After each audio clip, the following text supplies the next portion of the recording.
Hello students, welcome back to my YouTube channel. आज का हमारा टॉपिक है रियल नंबर्स। तो बच्चों, जैसे कि हमने अपने प्रीवियस लेक्चर में प्रैक्टिस सेट 2.1 पूरा कर लिया था, तो आज हम स्टार्ट करने वाले अपना प्रैक्टिस सेट 2.2। तो चलिए बच्चों, स्टार्ट करते हैं अपना प्रैक्टिस सेट 2.2।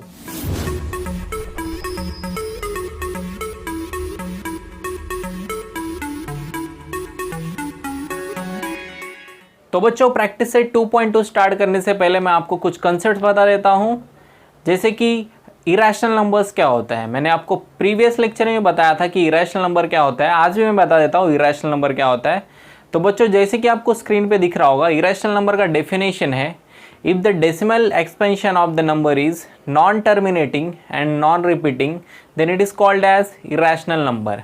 मतलब अगर हम किसी भी नंबर को डेसिमल के फॉर्म में एक्सप्रेस करेंगे, फॉर एग्जांपल अगर मैं 3/2 को डेसिमल के फॉर्म में एक्सप्रेस करूं, तो इसका तो आंसर आ रहा है 1.5।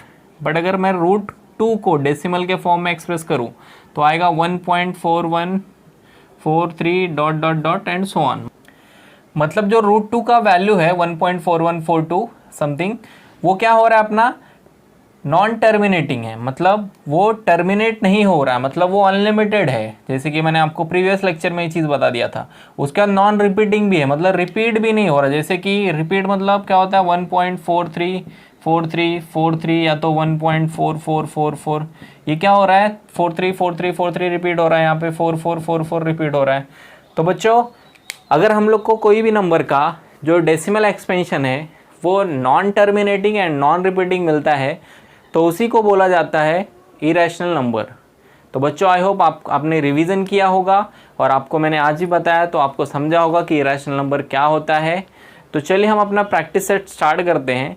प्रैक्टिस सेट में अपना फर्स्ट क्वेश्चन जो दिया गया है, आपको स्क्रीन पे दिख रहा होगा, उसमें दिया गया है show that 4√2 is an irrational number. Question में हमें दिया गया है 4√2 इज एन इरेशनल नंबर। बच्चों, मैथ्स में कुछ ऐसी चीज़ें होती हैं जिन्हें हम डायरेक्ट प्रूफ नहीं कर सकते। यहाँ पे हमें ये प्रूफ करना है कि show that 4√2 is an irrational number.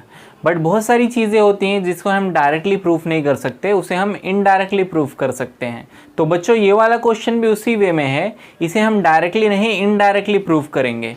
तो इनडायरेक्टली प्रूफ करने का मेथड मैं आपको बता देता हूँ, प्रोसीजर क्या होता है। सबसे पहले हमको कुछ चीज़ें अज्यूम करनी पड़ती हैं कि ये चीज़ ऐसे है, उसके बाद हम कुछ सॉल्यूशन करते करते एक स्टेज पे ऐसे पहुँचेंगे जहाँ पे हमें पता चलेगा कि जो हमने अज्यूम किया है वो हमारा अजम्पशन फॉल्स है, जो हमारा अजम्पशन है वो रॉन्ग है। तो अगर वो हमारा अजम्पशन रॉन्ग है, तो जो हमने अज्यूम किया है वो रॉन्ग हुआ, तो बाकी का जो अजम्पशन है वो क्या हो जाएगा, राइट। मतलब हमारा प्रूफ इस वे में सॉल्व हो जाएगा।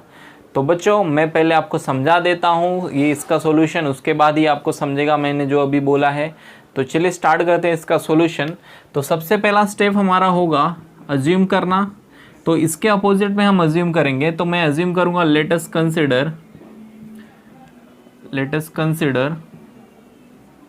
4√2 is an 4√2 is a rational number. तो बच्चों, हमको अजम्पशन ये करना पड़ा कि 4√2 क्या है, रैशनल नंबर है। तो अगर 4√2 रैशनल होगा तो हम इसे एक्सप्रेस कर सकते हैं P/Q के फॉर्म में, क्योंकि रैशनल नंबर क्या होता है, P/Q होता है। तो 4√2 is equal to P/Q, where P and Q are integers. यहाँ पे P और Q इंटीजर्स है एंड P एंड Q के कोई भी कॉमन फैक्टर नहीं है। P and Q have no common factor other than 1। तो बच्चों, मैंने आपको बताया था रैशनल नंबर क्या होता है। तो P/Q is a rational number. जैसे कि मैं लिख देता हूँ 3/6। तो 3/6 रैशनल नंबर है, बट हम इसे इस फॉर्म में नहीं लिखते हैं, हम इसको थोड़ा सा और रिड्यूस कर देते हैं। तो P/Q क्या हो गया, 3/6। 3/6 बोले तो कितना, 1/2। 3 1 जा एंड 3 2 जा, तो वैल्यू कितना आ गया, 1/2। अभी 1/2 क्या है, अपना रैशनल नंबर है। तो 1/2 का कोई कॉमन फैक्टर नहीं होगा। 1 और 2 में कोई भी कॉमन फैक्टर नहीं है एक्सेप्ट 1, मतलब 1 ही क्या होगा उसका एक कॉमन फैक्टर। यहाँ पे देखिए कॉमन फैक्टर 3 भी था और 1 भी था, यहाँ पे भी 3 था और 1 था, बट यहाँ पे अगर देखेंगे तो 1 है, यहाँ पे भी क्या है 1, मतलब सिर्फ वो उसका कॉमन फैक्टर है। तो हमने लिख दिया P and Q are integers and P and Q have no common factors. इसके बाद बच्चों हम क्या करेंगे, जो हमारा 4 है उसको हम राइट साइड में शिफ्ट करेंगे, तो √2 is equal to P/4Q, √2 equal to P/4Q। तो यहाँ से एक हमको कंक्लूजन मिलता है, if P/Q is a rational number, P/Q is a rational number, then P/4Q is also a rational number.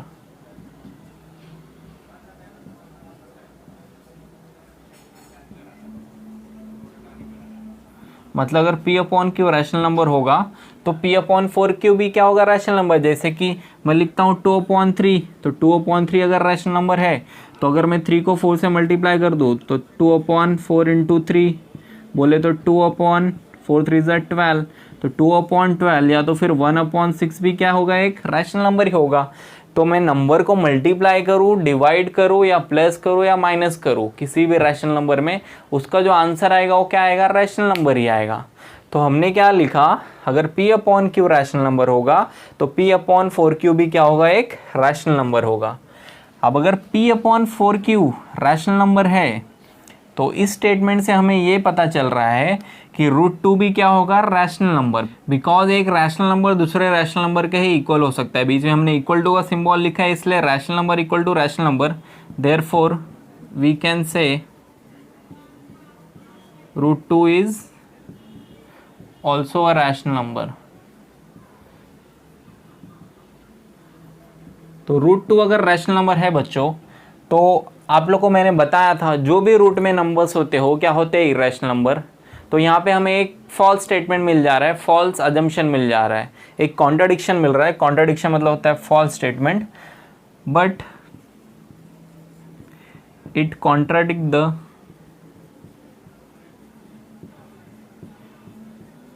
That the √2 is irrational number. तो यहाँ पे हमें एक चीज़ पता चल रहा है कि हमने तो यहाँ बोल दिया √2 रैशनल नंबर है, बट हमको क्या पता है, आज तक हम क्या पढ़ते आ रहे हैं from 5th 6th 7th standard, कि रूट में जितने भी नंबर्स होते हो क्या होते हैं, इरेशनल नंबर्स। तो बच्चों यहाँ से हमें एक कॉन्ट्रडिक्शन मिलता है कि √2 क्या है, अपना इरेशनल नंबर। तो बच्चों अगर √2 इरेशनल नंबर है तो जो हमारा ये स्टेटमेंट था, बिकॉज ये क्या है, अपना रैशनल नंबर और ये इरेशनल, तो रैशनल इक्वल टू इरेशनल कभी भी नहीं हो सकता। तो मैं यहाँ पे लिख दूंगा √2 is not equal to P/4Q। √2 is not equal to P/4Q because √2 is a irrational number and P/4Q क्या है, रैशनल नंबर है। तो रैशनल कभी इरेशनल के इक्वल नहीं हो सकता, therefore our assumption is wrong, therefore our assumption is wrong। अगर हमारा अजम्पशन रॉन्ग है, हमने क्या अज्यूम किया था कि 4√2 क्या है, रैशनल नंबर, और रैशनल नंबर हमने अज्यूम करके यहाँ तक पहुँचे थे, जो कि हमें पता क्या चल रहा है कि हमारा जो अजम्पशन है वो रॉन्ग है। तो अगर हमारा अजम्पशन रॉन्ग है मतलब 4√2 क्या होगा, irrational number, therefore 4√2 is an irrational number, 4√2 is an irrational number. तो बच्चों ये क्वेश्चन थोड़ा आप लोग को अभी फिलहाल कॉम्प्लिकेटेड लगेगा, बिकॉज आपको अभी तक ये इस टाइप के कोई भी प्रूफ नहीं थे, बट धीरे धीरे जब आप इसको लर्न करोगे, धीरे धीरे इसको सॉल्व करोगे तो आपको इजी लगेगा। मैं आपको एक बार और बता देता हूँ कि मैंने क्या किया और आप लोग को भी क्या करना है। सबसे पहले ये जो प्रूफ होते हैं डायरेक्ट प्रूफ नहीं होते, इनडायरेक्ट प्रूफ होते हैं।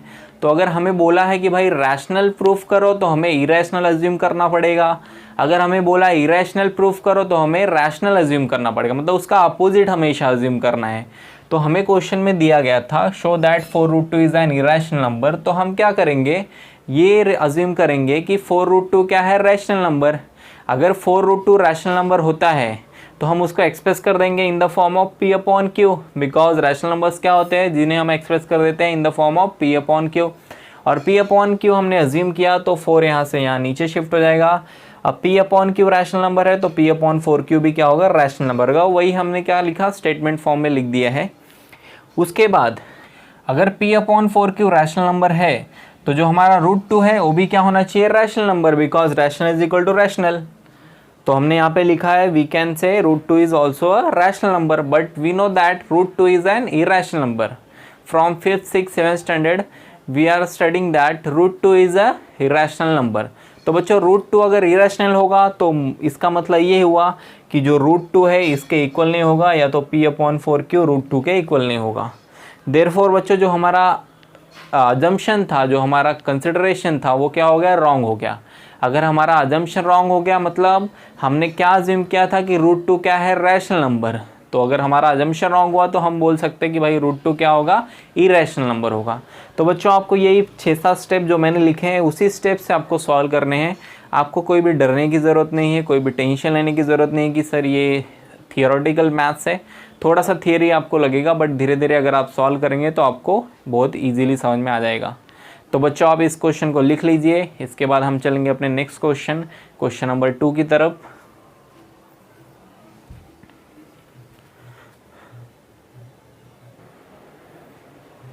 तो बच्चों क्वेश्चन नंबर 2 मैंने बोर्ड पे लिख दिया है। क्वेश्चन नंबर 2 में हमें दिया गया है कि show that 3 + √5 is an irrational number. अब हमें नंबर दे दिया गया है 3 + √5। पूरा का पूरा क्वेश्चन सेम है, सिर्फ वहाँ का जो वैल्यू था, नंबर था, उसको ही चेंज कर दिया गया है। तो बच्चों मैं आपको एक चीज़ बताना चाहता हूँ, इस टाइप के जितने भी क्वेश्चंस रहेंगे आपको कुछ डरने की ज़रूरत नहीं है, सब क्वेश्चन सेम वे से आप प्रूव कर सकते हैं। तो मैंने जो अपना प्रीवियस सॉल्यूशन था उसको थोड़ा भी रफ नहीं किया है, जो उसके बीच बीच के पार्ट्स है जहाँ पे √2 लिखा था, 4√2 लिखा था, वहाँ पे हम क्या लिखेंगे, 3 + √5। तो चलिए इस क्वेश्चन को सॉल्व करते हैं। तो बच्चों हम लिखेंगे let us consider 3 + √5 is a rational number. तो पहला स्टेप हमारा वही हो गया, अजम्पशन करना। जो भी हमें प्रूफ करना है उसका हमें अपोजिट अज्यूम करना है। तो प्रूफ क्या करना है, इरेशनल नंबर, तो हम अज्यूम करेंगे कि भाई ये क्या है, रैशनल नंबर। अब इसके बाद हम लिखेंगे 3 + √5 is equal to p/q। Because अगर हमने बोला है कि ये रैशनल नंबर है, रैशनल नंबर्स को हम p/q के फॉर्म में एक्सप्रेस कर सकते हैं। उसके बाद 3 + √5 इक्वल टू p/q। तो यहाँ पे क्या आएगा, √5 इज इक्वल टू p/q -3। वहाँ पे हमने क्या किया था, इसके प्रीवियस वाले क्वेश्चन में यहाँ पे मल्टीप्लिकेशन था तो यहाँ पे हमने डिवाइड कर दिया था, बट यहाँ पे क्या है, एडिशन है, 3 का एडिशन इसके बाद, तो हम उस साइड शिफ्ट करेंगे तो क्या होगा, सब्ट्रैक्शन। अब जब p/q में से 3 माइनस होगा तो बच्चों क्या आएगा, ये तो हमारा आंसर आएगा p - 3q/q, p - 3q/q, this into this, this into this, this into this. तो यहाँ पे क्रॉस मल्टीप्लिकेशन करना था, तो p - 3q/q।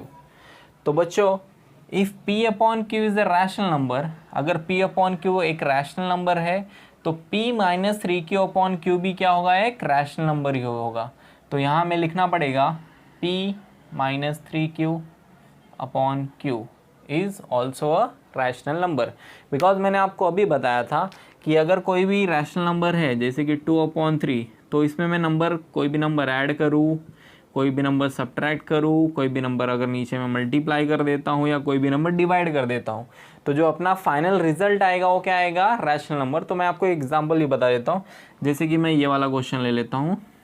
2/3 में से 5 को माइनस करना है, तो हम क्या करेंगे, 1 × 2 2 माइनस 3 5 = 15 और 3 1 = 3, तो कितना आया, 2 - 15 कितना, -13/3। तो -13/3 भी क्या है, रैशनल नंबर ही है। तो बच्चों अगर हम किसी भी नंबर को ऐड, सब्ट्रैक्ट या मल्टीप्लाई, डिवाइड करते हैं किसी भी रैशनल नंबर में, तो जो अपना फाइनल रिजल्ट है वो भी क्या आता है, रैशनल नंबर ही आता है। तो अगर मैं अज्यूम करता हूँ कि p/q रैशनल नंबर है तो p - 3q/q भी क्या होना चाहिए, rational number. Therefore we can say √5 is also rational number. अगर ये रैशनल नंबर है तो ये भी क्या होना चाहिए, rational number, because this is equal to this, यहाँ पे हमने इक्वल टू का सिंबल यूज किया है। तो अगर दिस इक्वल टू दिस है मतलब ये रैशनल नंबर, तो भाई ये भी क्या होगा, रैशनल नंबर। बट अगर ये रैशनल नंबर है तो ये रैशनल नंबर होना चाहिए। बट जो हमारा कंडीशन है, जो हम अभी तक पढ़ते आ रहे हैं कि अगर कोई भी नंबर रूट में है तो उसको क्या बोला जाता है, इरेशनल नंबर। तो यहाँ पे हम लिखेंगे but it contradicts that the √5 is irrational number. ये हमें रॉन्ग बता रहा है कि √5 क्या है, इरेशनल नंबर। ये कॉन्ट्रडिक्शन हो रहा है कि √5 क्या है, इरेशनल नंबर। अब बच्चों अगर रूट 5 इरेशनल नंबर है तो जो हमारा अजम्पशन था वो क्या हो गया, रॉन्ग हो गया, और इसलिए हम यहाँ पे लिखेंगे root 5 is not equal to p minus 3q upon q, p minus 3q upon q। Therefore our assumption is wrong, therefore 3 plus root 5 is irrational number. हमने क्या अज्यूम किया था कि भाई वो 3 प्लस रूट 5 क्या है, रैशनल नंबर, बट हमारा जो अजम्पशन था वो क्या हो गया, रॉन्ग हो गया, इसलिए हम लिखेंगे 3 plus root 5 is an irrational number. तो आई होप बच्चों आपको ये क्वेश्चन समझा होगा, आप इसे एक बार देख लीजिए, अच्छे से समझ लीजिए, इसके बाद हम अपने नेक्स्ट क्वेश्चन की तरफ बढ़ेंगे।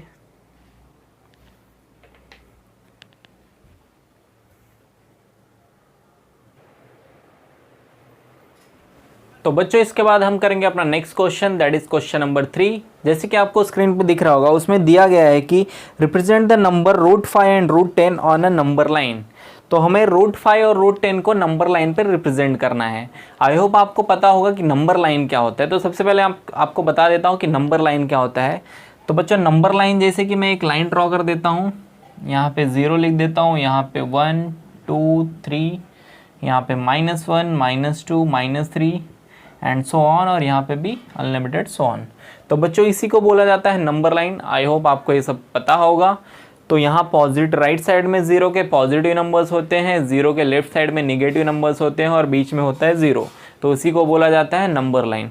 अब हमें बच्चों, हमने अपने लोअर स्टैंडर्ड में natural number, whole number, integers and rational numbers, ये सब चारों नंबर्स को रिप्रेजेंट करना सीखा था प्रीवियस क्लासेस वगैरह में। नेचुरल नंबर अगर मैं आपको बोलूँ कि 2 कहाँ पे है, तो आप बताओगे कि सर 2 यहाँ पे है। उसके बाद मैं बोलूँगा 3 कहाँ पे, तो आप बोलोगे सर 3 यहाँ पे। मैं बोलूँगा -2 कहाँ पे, तो आप बोलोगे सर यहाँ पे। तो ये हो गया अपना नेचुरल नंबर, होल नंबर और इंटीजर्स का रिप्रेजेंटेशन।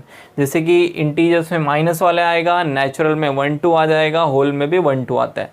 अब रैशनल नंबर मतलब जैसे कि 3/2, तो 3/2 कितना होता है, 1.5। तो बच्चों 1.5 कहाँ पे होगा, यहाँ पे 1 और 2 के बीच में, यहाँ पे क्या होगा 1.5। तो ये तो हम रिप्रेजेंट कर सकते हैं वेरी इजीली। बट बच्चों जो हमारा इरेशनल नंबर होता है, जो रूट वाले नंबर्स होते हैं, जैसे कि रूट 5 हमें क्वेश्चन दिया है, इसे रिप्रेजेंट करना थोड़ा सा कॉम्प्लिकेटेड होता है, इसे हम डायरेक्टली रिप्रेजेंट नहीं कर सकते। तो बच्चों इसके लिए हमें कुछ स्टेप्स फॉलो करने पड़ते हैं, वो स्टेप्स मैं आपको बता रहा हूँ। और बहुत सारे स्टूडेंट्स हैं जिनको ये क्वेश्चन बहुत ही डिफ़िकल्ट लगता है, बहुत ही ज़्यादा उनको डिफ़िकल्टी होती है इस क्वेश्चन को समझने में। तो बच्चों मैं आपको बहुत ही ज़्यादा इजी मेथड से क्वेश्चन को समझा रहा हूँ, एक्सप्लेन कर रहा हूँ, तो आप प्लीज़ इसे अच्छे से देखिए और समझिए। तो जैसे कि आपको उस बोर्ड पे दिख रहा होगा, हमें क्वेश्चन दिया गया है represent root 5 on a number line, मतलब हमें रूट 5 को नंबर लाइन पे रिप्रेजेंट करना है। तो इसके लिए बच्चों 4-5 स्टेप्स हैं, हम स्टेप बाय स्टेप करेंगे। तो फर्स्ट स्टेप अपना दिया गया है, step 1 draw number line L। तो हमें एक लाइन ड्रॉ कर लेना है L, जो कि आपको अप्रॉक्सीमेटली पता होगा। अगर रूट 9 होता तो रूट 9 मतलब कितना होता है, 3, मतलब 3 से अंदर ही आ जाएगा। तो आपको 5 या 10 सेंटीमीटर जो भी आपको लगे, 5 6 7 सेंटीमीटर का आपको लाइन ड्रॉ करके रखना है। पहला step draw number line L, तो मैंने एक नंबर लाइन बना लिया L। उसका सेकंड स्टेप क्या है, take OA equal to 2 units. तो बच्चों मैंने OA 2 यूनिट्स क्यों लिया, ये मैं आपको स्टेप 4 में बताऊंगा, आपको वहाँ पे अच्छे से क्लियर होगा। वहाँ पे मैं ग्राफ में, नंबर लाइन में अच्छे से बताऊंगा, तो आपको अच्छे से समझेगा। यहाँ पे ओरली समझाऊंगा तो आपको समझने में डिफिकल्टी होगा। तो मैंने OA ले लिया 2 यूनिट्स का। 2 यूनिट्स क्यों लिया वो आपका डाउट मैं वहाँ पे क्लियर करूँगा स्टेप 4 में। तो OA 2 यूनिट लिया मैंने। उसके बाद हम क्या करेंगे, स्टेप 3 में ड्रॉ परपेंडिकुलर ऑन OA। तो यहाँ पे हम क्या करेंगे, एक परपेंडिकुलर ड्रॉ करेंगे। परपेंडिकुलर मतलब बच्चों आपको पता होगा 90 डिग्री। आप इसे सेट स्क्वायर से भी ड्रॉ कर सकते हैं या तो स्केल से भी ड्रॉ कर सकते हैं, 90 डिग्री होना चाहिए। तो मैंने 90 डिग्री ड्रॉ किया। अब यहाँ पे 1 सेंटीमीटर होना चाहिए, मतलब A से लेके, इसको हम B अज्यूम करेंगे, A से B का डिस्टेंस क्या होना चाहिए, 1 यूनिट या तो फिर 1 सेंटीमीटर। 1 सेंटीमीटर ही 1 यूनिट होता है बच्चों एक्चुअली। तो AB कितना मैंने ड्रॉ किया, 1 यूनिट। अगर ये सेंटीमीटर में 1 और 2 यूनिट है, तो ये भी सेंटीमीटर में क्या होगा, 1 सेंटीमीटर होगा। तो बच्चों ये परपेंडिकुलर ड्रॉ करने के बाद अपना नेक्स्ट स्टेप है स्टेप 4। स्टेप 4 में हमें OB को ज्वाइन करना है। तो यहाँ पे हमें O था, यहाँ पे हमने B बनाया था at a distance of 1 unit from A। तो OB को हम ज्वाइन करेंगे तो हमें ये जो वैल्यू मिलेगा ये मिलेगा √5। अब बच्चों ये वैल्यू √5 कैसे मिल रहा है, क्या मिल रहा है वो मैं आपको बताता हूँ। मेन यहाँ पे ही इंपॉर्टेंट है, आपको कोई भी नंबर दिया हो ये अगर आप स्टेप समझोगे तो आपको समझ में आ जाएगा। तो चलिए मैं आपको बताता हूँ। तो बच्चों हमें क्या करना है, अगर आप ध्यान से देखोगे इन ट्राइंगल OAB में, in triangle OAB angle A is equal to 90 degree, angle A 90 degree है तो हम इसमें पाइथागोरस अप्लाई कर सकते हैं। अब पाइथागोरस अप्लाई करेंगे तो OB का square is equal to OA का स्क्वायर प्लस AB का स्क्वायर। बच्चों OB का square is equal to OA का स्क्वायर प्लस AB का स्क्वायर। तो बच्चों OA का वैल्यू कितना था 2, तो यहाँ पे हो जाएगा 2 स्क्वायर। उसके बाद AB का वैल्यू कितना है 1, तो हो गया 1 स्क्वायर। अब बच्चों 2 स्क्वायर कितना होता है 4 और 1 स्क्वायर कितना होता है 1, 4 + 1 कितना होता है 5। देयरफॉर OB स्क्वायर का वैल्यू कितना आ रहा है 5। इफ OB स्क्वायर का value is 5 then OB is equal to √5। तो बच्चों OB का वैल्यू कितना है √5, मतलब यहाँ से यहाँ का जो डिस्टेंस होगा वो कितना होगा √5। अब जो मैंने आपको स्टेप 2 क्लियर नहीं कराया था मैं आपको क्लियर कराऊंगा। यहाँ पे मैंने 2 यूनिट क्यों लिया, क्योंकि मैं ओरली सॉल्व करूंगा तो पहले मुझे ये समझना है इस AB का डिस्टेंस हमेशा 1 यूनिट ही रखना है। AB का डिस्टेंस क्या रखना है 1 यूनिट। अब 1 में मैं क्या ऐड करूँ कि 5 आ जाए, 1 में मैं क्या ऐड करूँ कि मेरा 5 आ जाए। तो 1 में अगर मैं 4 ऐड करता हूँ तो कितना आता है 5, और 4 किसका स्क्वायर होता है 2 का स्क्वायर होता है। तो 4 2 का स्क्वायर होता है, इसलिए मैंने यहाँ पे क्या लिया था 2 यूनिट। बिकॉज अगर हम सोचेंगे तो 2 का स्क्वायर 4, 1 का स्क्वायर 1, 4 + 1 कितना 5। जैसे कि आपको नेक्स्ट क्वेश्चन दिया गया है √10, तो आपको क्या करना है 1 उसमें से माइनस करना है सबसे पहले। तो 1 माइनस करोगे तो कितना आएगा 9। तो 10 में से आपने 1 माइनस किया तो आया 9। अब 9 किसका स्क्वायर होता है 3 का स्क्वायर। तो यहाँ पे आएगा 9 + 1, यहाँ पे आएगा 9 किसका स्क्वायर होता है 3, तो 3 स्क्वायर प्लस 1 स्क्वायर। तो जो आप OA डिस्टेंस लोगे वो क्या लोगे नेक्स्ट क्वेश्चन में 3 लोगे। जो मैंने यहाँ पे 2 यूनिट लिया है आपको नेक्स्ट क्वेश्चन में क्या लेना पड़ेगा 3 यूनिट। तो बच्चों आई होप आपको ये क्वेश्चन समझा होगा यहाँ तक। अब इसके आगे देखिए OB अगर √5 हो गया तो बच्चों हम अब क्या करेंगे OB को रेडियस लेंगे, आर्क एक लेंथ ले लेंगे और OB का रेडियस मान के हम नीचे इसको आर्क ड्रॉ कर देंगे। तो यहाँ पे मैंने आर्क ड्रॉ कर दिया तो यहाँ पे आएगा, तो ये जो अपना पॉइंट आएगा इसी को क्या बोला जाएगा √5। बिकॉज ये डिस्टेंस कितना था √5 का, तो ये भी डिस्टेंस कितना होगा √5 का। अभी आप सब लोग को पता होगा √5 हमको क्या स्केल पे मिलता नहीं है एग्जैक्टली 1 2 3 4 मिलता है, इसलिए हमने इतने प्रोसीजर्स किए और फिर √5 का लेंथ निकाला और उसी लेंथ को हमने यहाँ पे नंबर लाइन पे डिनोट किया। तो ये हो गया बच्चों अपना √5, ये हो जाएगा अपना आंसर। तो बच्चों यहाँ पे सबसे इंपॉर्टेंट स्टेप ये वाला था स्टेप 4, जो कि आपको समझना है। स्टेप 4 आपको पहले ही थोड़ा सा समझ के लेना है, जो आपका पाइथागोरस का कंसेप्ट है उसको पहले आपको समझ के लेना है। उसके बाद आपको ये जो OA का डिस्टेंस है वो बनाना पड़ेगा। तो मैं आपको नेक्स्ट क्वेश्चन भी ओरली एक्सप्लेन करता हूँ। नेक्स्ट क्वेश्चन में क्या हमको ड्रॉ करना है √10 हमें ड्रॉ करना है, √10 नंबर लाइन पे। तो √10 अगर नंबर लाइन पे ड्रॉ करना है तो फर्स्ट स्टेप बच्चों सेम होगा। सेकेंड स्टेप में आपको क्या करना है OA को आपको 3 यूनिट लेना है। अब 3 यूनिट क्यों लेना है, बिकॉज 3 का स्क्वायर प्लस 1 का स्क्वायर कितना होता है 9 + 1 कितना हो जाएगा 10। मैं आपको चिल करके बता देता हूँ, ये 3 का स्क्वायर प्लस 1 का स्क्वायर, तो 3 का स्क्वायर कितना होता है 9 और 1 का स्क्वायर कितना 1, तो 9 + 1 10।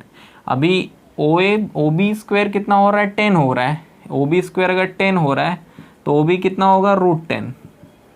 तो हमें वैल्यू क्या लेना पड़ेगा 3, OA का वैल्यू क्या लेना पड़ेगा 3। तो बच्चों आई होप आपको ये समझा होगा। बस यहाँ पे 3 लेना है, उसके बाद हमेशा AB का जो आपको लेना है डिस्टेंस हमेशा 1 यूनिट होगा। सेम वे में आपको यहाँ पे √10 मिलेगा और √10 मिलने के बाद आपको फिर से नीचे आर्क ड्रॉ करना है, वो आपका वैल्यू होगा √10 का। तो आई होप बच्चों आपको ये क्वेश्चन समझा होगा। आप इसको घर पे 2-3 बार अगर प्रैक्टिस करेंगे तो आपको ये क्वेश्चन बहुत ही इजीली समझ में आ जाएगा। और अगर आपको तभी भी कुछ डाउट आ रहा है तो प्लीज़ कमेंट करना, मैं आपके डाउट्स क्लियर करूँगा। बच्चों इसके बाद हम अपना नेक्स्ट क्वेश्चन करने वाले हैं, क्वेश्चन नंबर 4, जो कि आपको स्क्रीन पे दिख रहा होगा। उसमें दिया गया है कि right any 3 rational numbers between the 2 numbers given below. तो बच्चों जो हमें ये दो रैशनल नंबर्स दिए गए हैं उसके बीच में और तीन रैशनल नंबर्स को लिखना है। तो मैं आपको सबसे पहले एक छोटा सा एग्जांपल से बता देता हूँ कि ये क्वेश्चन में क्या करना है। जैसे कि मैंने बोल दिया कि भाई 1 और 5 के बीच में तीन आप कोई भी नंबर लिखो, तो आप क्या लिखोगे 1 और 5, इसके बीच में नंबर क्या आता है 2, 3, 4, तो ये तीन नंबर्स हो गए। अब अगर मैं बोलता हूँ 1 और 9 के बीच में 2 नंबर्स लिखो, तो आप लिखोगे 2, 3, या तो लिखोगे 3, 4, या तो 5, 6, आपके पास बहुत सारे ऑप्शंस हैं। तो ये तो हो गया कंसेप्ट अपना whole numbers and natural numbers का। बट अब हमें पॉइंट्स वाले नंबर्स दिए हैं। पॉइंट वाले नंबर्स मतलब क्या होता है बच्चों, पॉइंट वाले नंबर्स मतलब क्या हो जाएंगे, रैशनल नंबर्स हो जाएंगे। तो हमें इस रैशनल नंबर्स के बीच में कोई भी तीन रैशनल नंबर्स लिखना है। तो बच्चों मैं आपको एक चीज़ बता दूँ कि किसी भी दो नंबर्स के बीच में हमेशा इनफाइनाइट नंबर्स होते हैं। मैं अगर बोलूँ दो नंबर के बीच में कितने नंबर्स है, तो आपको बोलना है इनफाइनाइट। अगर मैं बोलता हूँ कि 0.1 और 0.2 के बीच में कितने नंबर्स है, तो आपको क्या बोलना है इनफाइनाइट। मैं अगर आपको बोलता हूँ 0.1 एंड 0.11 के बीच में कितने नंबर्स है, तभी भी आपको क्या बोलना है इनफाइनाइट। बिकॉज 0.1 और 0.11 के बीच में क्या आएगा 0.10,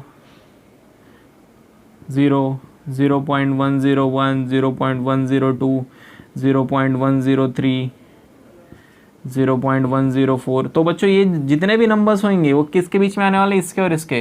तो दो नंबर्स के बीच में इनफाइनाइट नंबर्स होते हैं। इनफाइनाइट मतलब क्या होता है, अनलिमिटेड नंबर्स, बहुत सारे नंबर्स जो हम काउंट नहीं कर सकते, अनकाउंटेबल नंबर्स।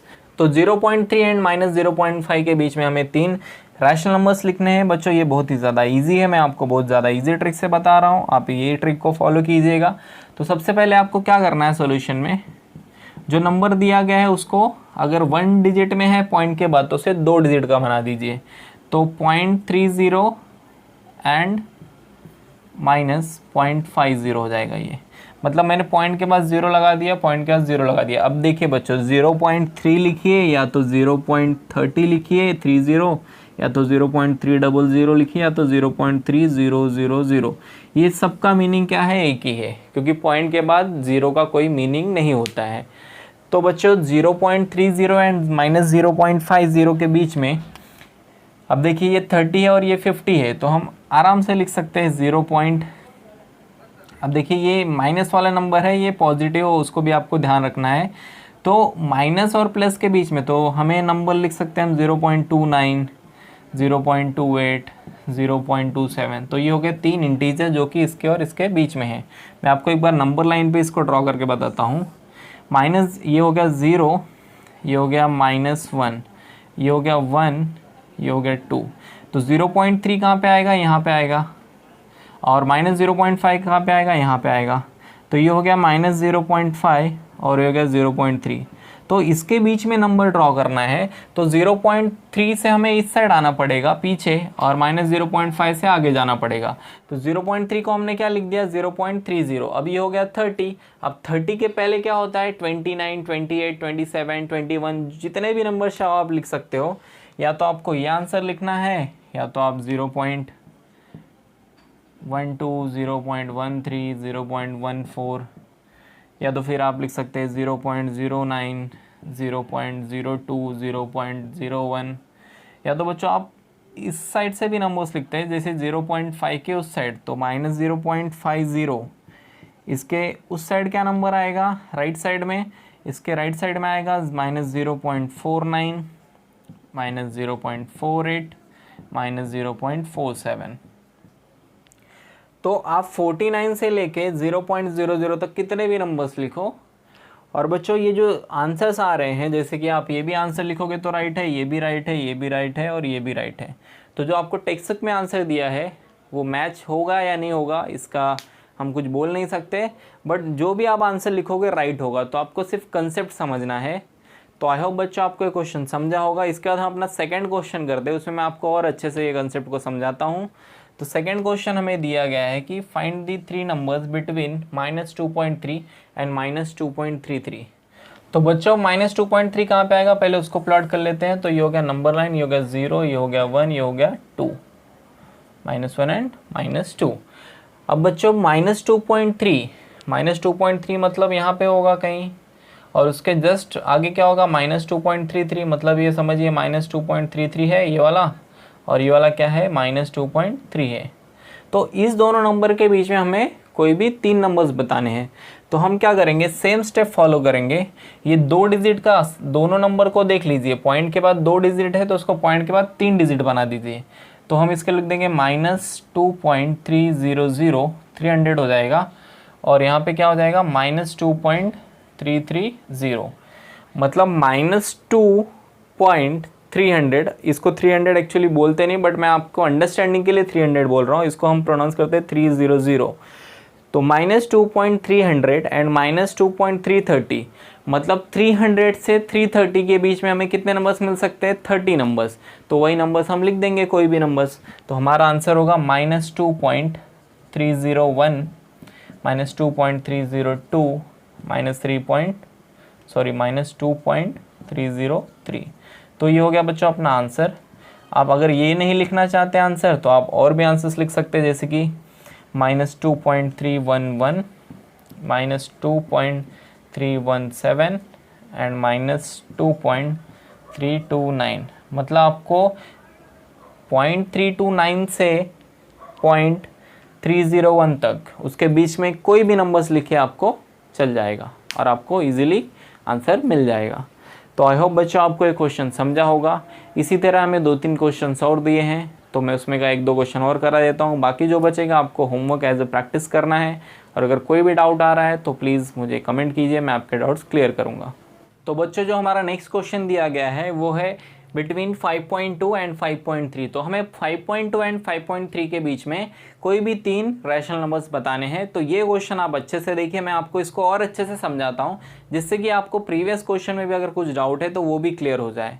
तो बच्चों 5.2 और 5.3, तो 5.2 देखिए कहाँ पे आता है नंबर लाइन पे, समझ लीजिए 0 है, 1 2 3 4 5 और ये हो गया 6। तो बच्चों 5.2 यहाँ पे आएगा और 5.3 जस्ट उसके बाजू में। तो ये जो आपको दिख रहा है लाइंस, ये जो बड़े बड़े 2 लाइंस में ड्रॉ कर देता हूँ, ये जो लाइंस दिख रहा है इसके बीच में कोई भी 3 नंबर्स हमें बताने हैं। और मैंने आपको पहले बताया ये दोनों लाइंस के बीच में बहुत सारे नंबर्स होते हैं, इनफाइनाइट, मतलब हम काउंट नहीं कर सकते, इतने लाइंस होते हैं। अगर आप स्केल में देखोगे तो आपको कुछ भी नहीं दिखेगा, बट हम इसके बीच में बहुत सारे नंबर्स को ड्रॉ कर सकते हैं, बहुत सारे नंबर्स हम बता सकते हैं। तो जो अपना मेथड 1 है उसमें मैं क्या करूँगा, 5.2 को 5.20 लिख दूंगा और इसको 5.30। जैसे कि मैंने आपको बताया था, पॉइंट के बाद 1 डिजिट है तो उसको 2 डिजिट बना दीजिए 0 लिख के, तो 20 बना दिया मैंने। और यहाँ पे पॉइंट के बाद 1 डिजिट है तो मैंने उसको क्या बना दिया, 30। 20 और 30 प्रोनाउंस नहीं करते हैं, लेकिन मैं आपके अंडरस्टैंडिंग के लिए इसको 20-30 बोल रहा हूँ। अब आप बताइए 20 और 30 के बीच में आपको बहुत सारे नंबर्स पता है, 20 एंड 30 के बीच में आप 9 नंबर्स आराम से बता सकते हैं।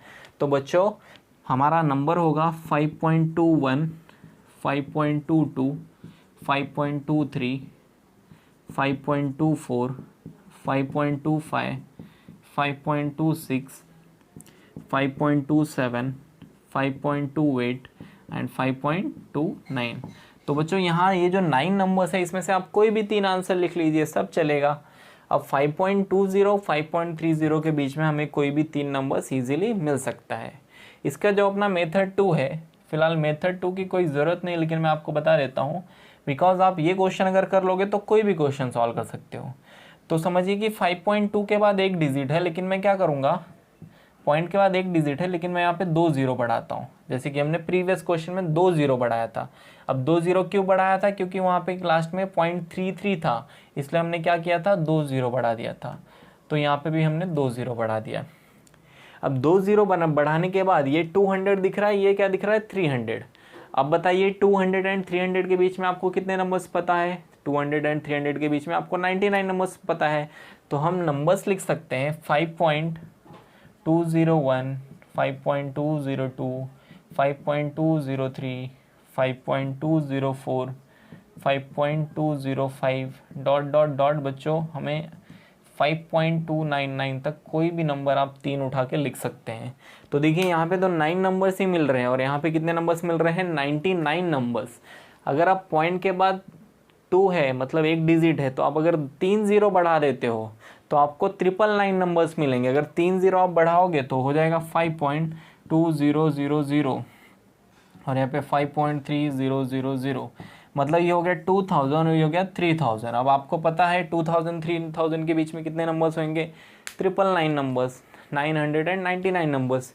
तो बच्चों इस मेथड से आप कोई भी क्वेश्चन सॉल्व कर सकते हो। तो ये क्वेश्चन आप अच्छे से करना। उसके बाद आप निगेटिव वाले नंबर्स को भी सॉल्व कर लीजिएगा, बिकॉज उसमें बहुत सारे स्टूडेंट्स को डाउट होता है। और अगर आपको कुछ डाउट आ रहा है, कोई प्रॉब्लम आ रहा है, तो कमेंट करना, मैं आपके डाउट्स क्लियर करूँगा। तो बच्चों आज के लिए बस इतना ही, बाकी का हम अपने नेक्स्ट लेक्चर में स्टार्ट करेंगे अपना प्रैक्टिस सेट 2.3। तो बच्चों आई होप आपको ये पूरा वीडियो समझा होगा। अगर आप कोई वीडियो नहीं समझा पूरा अच्छे से लेक्चर, तो आप इस वीडियो को दोबारा देखिए। आई होप आपको पूरे डाउट्स क्लियर हो जाएंगे। और तभी भी आपको कोई डाउट आ रहा है तो कमेंट कीजिए, मैं आपके डाउट्स नेक्स्ट लेक्चर में नेक्स्ट वीडियो बना के क्लियर कर दूंगा। तो बच्चों अगर अभी तक आपने मेरे चैनल को सब्सक्राइब नहीं किया है तो इसे सब्सक्राइब कर लीजिए, ताकि आपको जो मेरे लेटेस्ट वीडियो है उसके नोटिफिकेशन मिलते रहे। तो बच्चों तब तक के लिए bye bye, thank you and all the best.